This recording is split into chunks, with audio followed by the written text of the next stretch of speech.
ধর্মনগরে উপজাতি যুব ছাত্রদের কনভেনশন, সরকারের বিরুদ্ধে তীব্র আন্দোলনের ডাক, গঠিত হলো নতুন মহকুমা কমিটি। ত্রিপুরা উপজাতি যুব ফেডারেশন ও ত্রিপুরা উপজাতি ছাত্র ইউনিয়নের যৌথ বিভাগীয় কনভেনশন অনুষ্ঠিত হলো ধর্মনগরে। কনভেনশনে বর্তমান সরকারের নীতির তীব্র সমালোচনা করে যুব ও ছাত্রদের অধিকার, কর্মসংস্থান, শিক্ষা এবং সাংবিধানিক অধিকার রক্ষার দাবিতে বৃহত্তর গণ আন্দোলনের গড়ে তোলার আহ্বান জানানো হয়। সভাপতি মণ্ডলীতে ছিলেন চঞ্চলা ত্রিপুরা ও রিংবোর মণি হালাম। প্রধান বক্তা হিসেবে বক্তব্য রাখেন ত্রিপুরা উপজাতি গণমুক্তি পরিষদের রাজ্য সহ সভাপতি ও সিপিআইএম রাজ্য সম্পাদক মণ্ডলের সদস্য রাজেন্দ্র রিয়াং।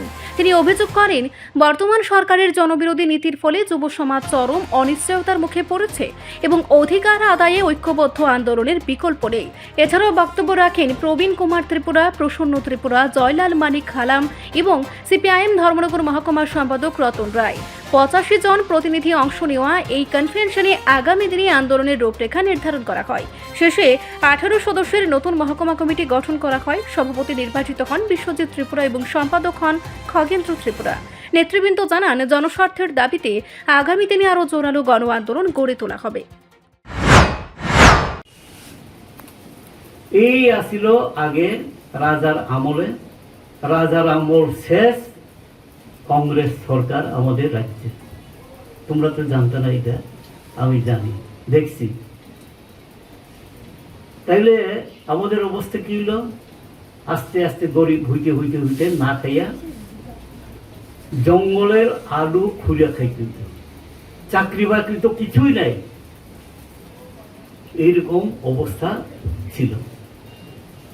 আমাদের গণমুক্তি পরিষদ, এখন নাম হইল, নামটা কয়ে শোনায়, ত্রিপুরা রাজ্য উপজাতি গণমুক্তি পরিষদ। এটাকে সংক্ষেপে আমরা জিএমপি কয়ে আর কি, ত্রিপুরা রাজ্য উপজাতি গণমুক্তি পরিষদ। এই নাম দিয়ে আমিও এখানে মেম্বার, এখানে আছে আমাদের কমরেড প্রসন্ন সহ পেছনে বোয়া, তোমাদের ঠাকুর দাদা, বাবা, মা, তারা এসে সঙ্গে নিয়ে তোমাদেরকে। তো এই গণমুক্তি পরিষদ প্রথমে না এরকম ভাবে হইতো না। ট্রাইবেলরাও তার অধিকার আছে, শিক্ষার অধিকার আছে, অন্য অন্য অধিকার আছে, চাকরি পাওয়ার অধিকার আছে, কথা বলার অধিকার আছে, সব কিছু আছে।